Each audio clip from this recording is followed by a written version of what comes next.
In this quick video, I'm going to demonstrate the replacement of the supporting joint on the wheel carrier.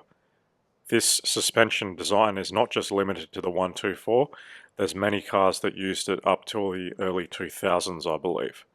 But the 124 is what we're doing today. The service manual refers to this special tool. That's the part number below it. I did try to change it without this on my previous car, and it was just a nightmare. I could not even get the old one out. This special tool is brilliant.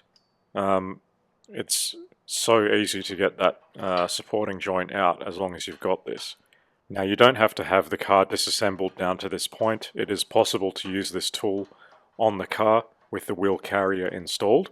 It does advise you to disconnect the brake shield and rotate it around so you've got access to this tool from the front. And that viewing window that's actually a cutout in the receiving cup of that special tool should actually face the outside, but for this demonstration it's technically on the inside, but it works either way anyway.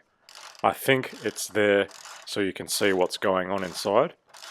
I don't know otherwise. It seems to work in any position on this car anyway.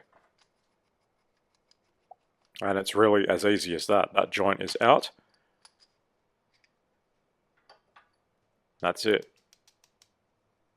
Installation obviously is a reversal of the removal, and that's probably when that viewing window comes in handy, because you know when to stop pushing. So you've got that window in a position where you can see it when you're pulling in the new joint, and you want to stop when it's exactly centered on both sides.